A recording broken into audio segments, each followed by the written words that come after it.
Hindi pa rin nagsalita si Gaston sa tinurang yon ni Nati, na humigpit ng hawak sa bakal kung saan nakasabit ang kanyang dextrose. Nanatili lang ang kanyang mga mata sa tiyan ni Nati. Gusto niya sana itong haplusin at damhin ang galaw ng kanilang bagong supling. Kaya lang, pinipigilan niyang sarili. Dahil baka mamaya, ay isa pa yon sa pagtalunan nila ni Natalia. Sa sunod, bawasan mo ng uminom ng alak nang bumalik ang katawan mo. Hindi ka na bata. Kailangan mong alagaang mabuting kalusugan mo kung ayaw mo pang pumanaw. Sunod-sunod ang naging pagtango ni Gaston. Tama ka. Mahalin mo sarili mo, pahalagahan mo. Tumatanda ka na tapos ganyan ka pa. Hindi nagtagal ay nagpaalam na rin si Nati na kailangan niya nang umalis dahil wala naman na silang kailangang pag-usapan pa. Hindi naman sila pinigilan ni Gaston na inihatid na lamang ng malungkot na tingin ang dating asawa. Puno ng panghihinayang, puno ng halik ng pagsisisi. Bumigat pa ang talukap ng kanyang mga mata, kung kaya naman, minabuti niyang pumasok na lang sa loob ng kanyang silid. Bumigat na rin ang kanyang pakiramdam noon dahil naisip niya na kung wala lang sana siyang sakit na gawa na sana niyang mabuo muli ang pamilya niya. Wala ganito talaga sigurong karma sa mga nagawa kong kasalanan sa kanya. Mahina, nahihikbing sambit ng dating governor na tahimik na namigat ang mga luha sa pilikmata niya. Habang lula ng sasakyan, ay hindi mapigilan ni Nati na maiyak. Dala ng awa, panghihinayang sa masaklap nilang kinahantungan o dahil emosyonal pa rin siya dahil sa kanyang pagbubuntis. Hindi niya alam, hindi niya matumbok kung alin doon ang tamang explanation sa nararamdaman. Paninang sulyap sa kanya ng driver na halatang nag-aalala sa pag-iyak niya. Mas malakas yun at punong-puno ng sakit kumpara sa ibang pagkakataon na nagagawa niya pang pigilan ng sariling emosyon. Ngunit ng araw na yun ay parang malakas na ulan na biglang bumuhos ang kanyang mga luha. Hindi pa rin umimik ang driver upang punahin o aluin ang panaka-naka niyang pagsinghot na nauwi sa papalakas na mga hikbi. Sanay na rin naman sa kanya ang driver na emotional dala ng kanyang pinagbubuntis. Inabutan lang siya nito ng tissue. Thanks. Hindi tumitingin na, sambit ni Nati. Tumango lang ang driver at nag-focus na muli sa kanyang pagmamaneho. Nick, anong ginagawa mo dito? Tanong ni Gaston nang makitang asawa ng pamangkin. Mabilis niyang pinahid ng luha na alam niyang huli na. Nakita na yun ng abogado. Bagamat nakita nga yun, hindi naman to ginawang big deal ni Nick. Pasimple siyang pumasok ng silid. Binibisita ka, tito. Ayaw mo ba? May himig ng pagbibiro ang kanyang tono. Humila si Nick ng upuan upang ilapit yon sa kama ni Gaston. Pinilit na ngumiti ang dating gobernador na piniling putulin ang pagninilay-nilay sa kanyang ginagawa habang nakahiga. Alam niyang kailangan niyang gumaling. Ang pagsuko, wala yun dapat sa kanyang isipan dahil may 2 batang nais niya pang makasama ng matagal. Kailangan niyang ilaban ang buhay. Hindi lang para sa kanyang mga anak kundi para kay Nati. Nais niya pa silang makasama ng matagal na kung pwede hanggang lumaki ang kanilang mga anak at magkaisip. Ganun dapat. Mukhang sa halip na gumaling ka, bakit parang mas lalong lumala ang kalagayan mo, tito? Bukas ni Nick sa kanyang napapansin sa isyu ng health na tiyuhin ng asawa niya. Pansin mo? Iniiling ni Gaston ang kanyang ulo. Hindi niya rin alam. Sabi ng doktor, successful ang operation. Ngunit mula noon ang dami niyang ibang sakit na lumalabas kaya siya laging narito. May mga gamot, ngunit pakiramdam niya hindi naman yun nakakatulong upang gumaan ang kanyang pakiramdam. Ganun at ganun pa rin. Sa tingin niya nga, wala namang pagbabago Bakit hindi ka lumipat ng ibang ospital? Suggestion ko lang naman, tito. Baka kapag bagong environment, humiyang yun sa katawan mo. Yung ibang pasyente ganun ang ginagawa Plano ko na rin yun. Hinihintay ko lang ang result ng whole body check-up ko. Wala pang overall result. Bahagyang ngumiti si Gaston. Nanilingon na si Nick matapos niyang bumangon ng kama't pinag-isipan na rin niyang mabuti yon. At maging ang kanyang ina ay nakuhaan na niya ng opinyon. Nito, siya nang bahala sa gusto. Huwag kang mag-alala, hindi ako susuko. Gusto ko pang makasama na matagal ang mag-iina ko. Matagal na matagal. Dagdag ni Gaston na halatang sa kanyang sarili yung sinasabi at hindi lang din sa lalaking kaharap niya. Tama, tito. Tamang ganyang mindset mo. Be positive lang, maraming himala na pupwede. Alam mo na, isa ang pamilya ko sa nakatanggap ng himalang iyon. Nang ipanganak noon si Nixa. Tama ka, Nick. Kaya dapat ng pagsuko ay tanggalin ko na sa aking isipan. Sabi nga, kung healthy ang mind, nagagawa rin ito maging healthy ang katawan. dahil napapasunod niya tayo. Hindi na rin doon nagtagal pa si Nick. Konting positive pa na usapan nila at umalis na rin.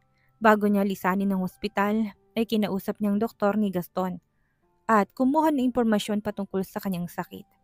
Hindi na siya nagulat sa kanyang nalaman, ngunit ramdam niyang panlulupaypay ng kanyang magkabilaang balikat.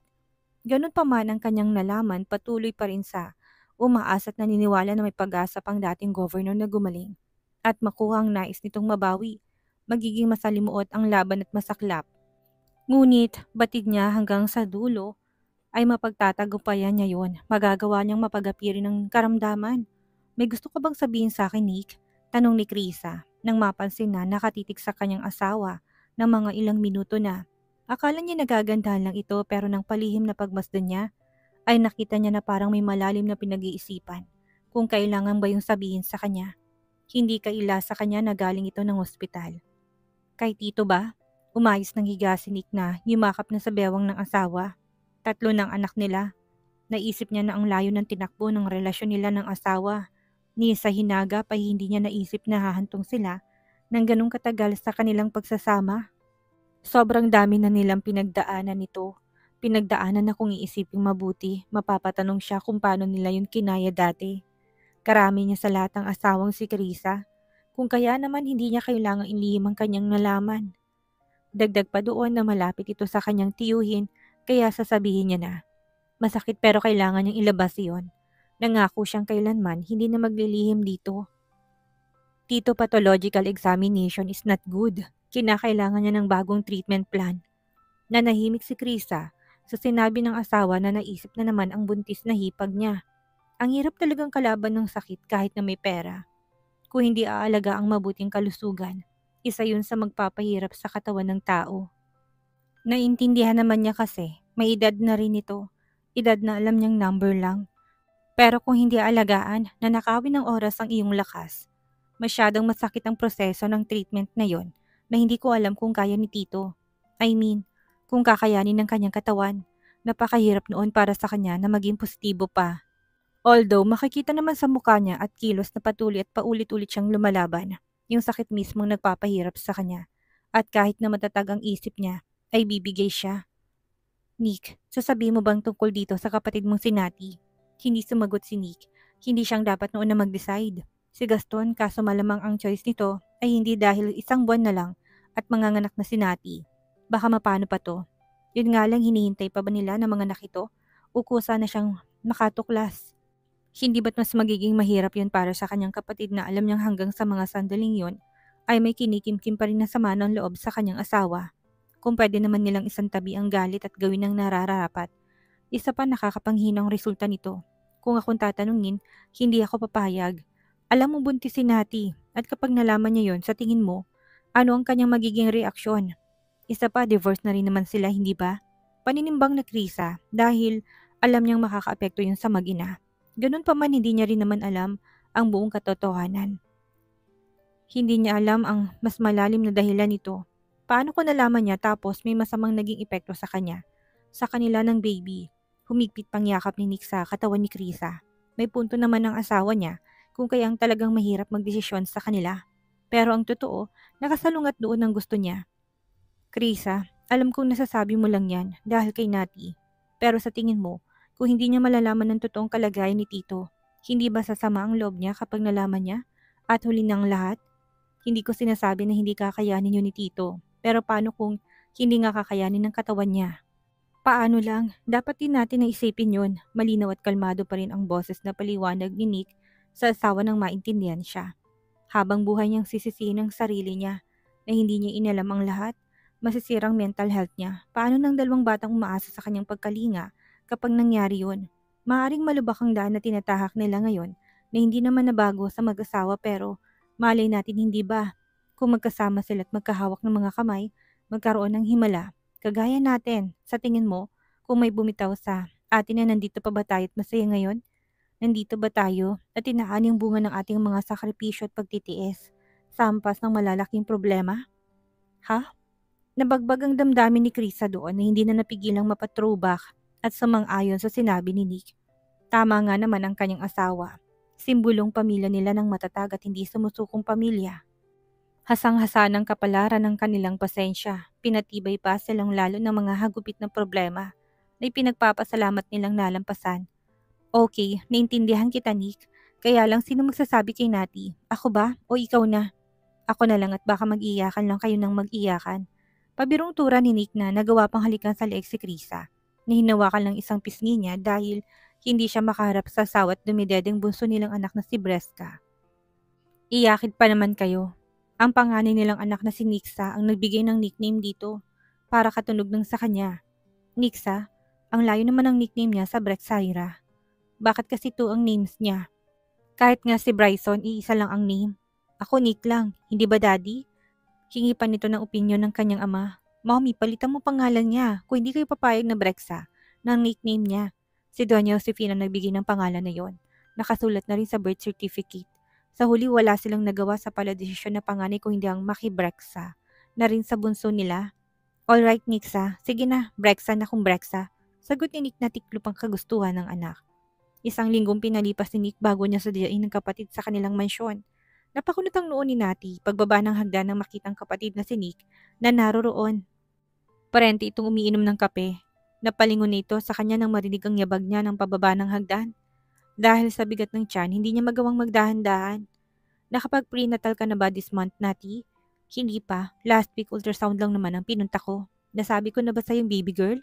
Wow, congrats Natalia. Pares na sila, hindi ka nalugi.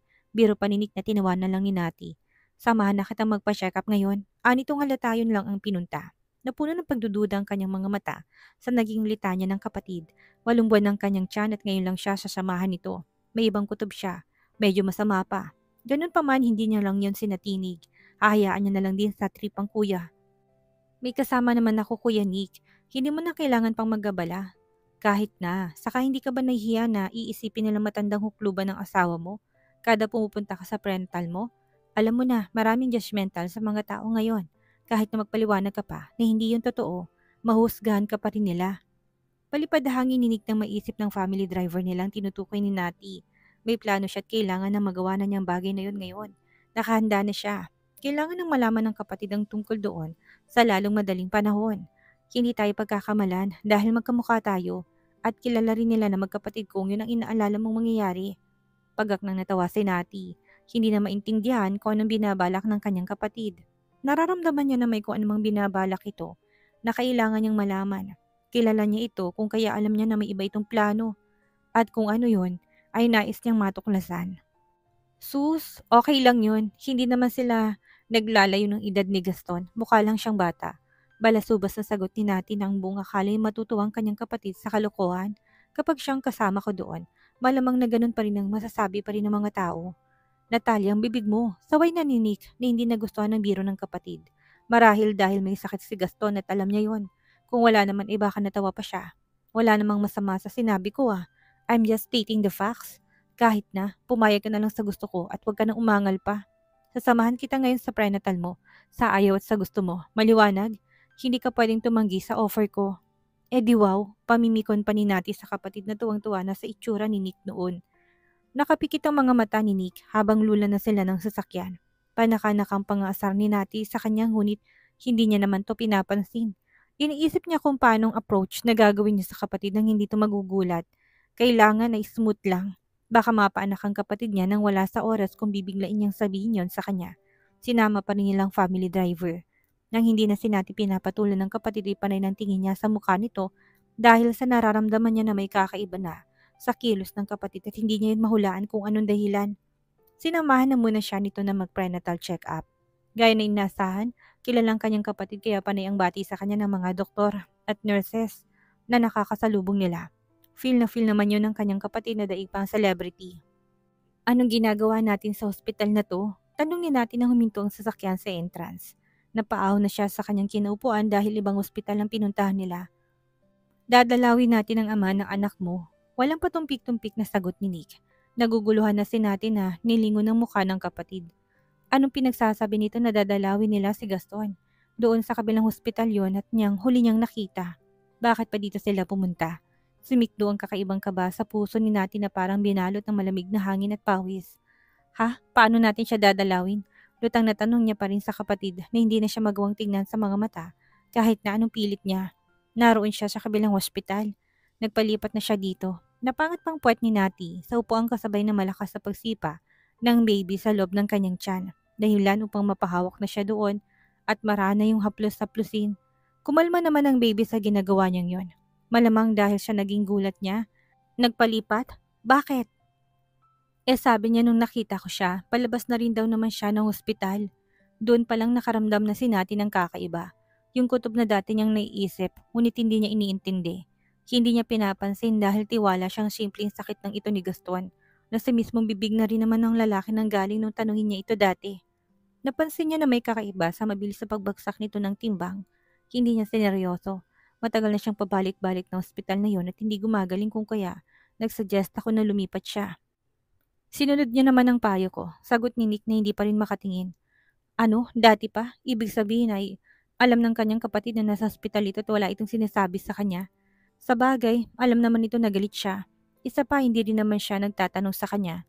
Consider naman na kamag-anak tayo kaya pwedeng dumalaw sa kanya anytime. Dagdag pa ni Nick na saglit nang nagangat ng mata upang tingnan kung ano magiging reaksyon ni Nati. Napaisip na doon si Nati na inaalala ang kakaibang mukha ni Gaston nung makita niya.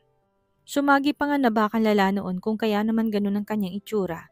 Nagsimula ng mga talang kanyang kamay sa tensyon na kagad namang nakita ni Nick. Kaya hinawakan na yon at marahan ng minasahe. Wala pa rin namutawing salita sa kanyang bibig na kasunod. Ano bang sakit niya? Tinanong ko na sa sekretary niya.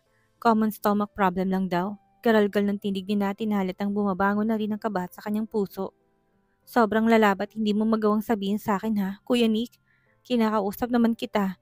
Sa halip na sumagot si Nick ay may kinuha na lang ito na envelope at nilagay sa kamay ni Nati. Medical report yun ni Gaston na nagawa niyang makuha through connections. Binuklat na ni Nati yon, namutla na siya kaagad sa unang pahina pa lang ng medical report na pathological assessment. Nakalagay kasi doon ang lifespan umano ng kalahating taon na lang or 6 months umano ang itatagal na pasyente. Napahawak na siya sa kanyang dibdib na parang kakapusin ng hininga. Hindi niya alam kung namamalikmata lang ba siya o binabangungot niya siya ngayon. Nati, calm down. Napakurap na ng kanyang mga mata si Nati na muling napahawak sa tiyan ng manigas iyon. Paano siya kakalma? Sa nabasa niya?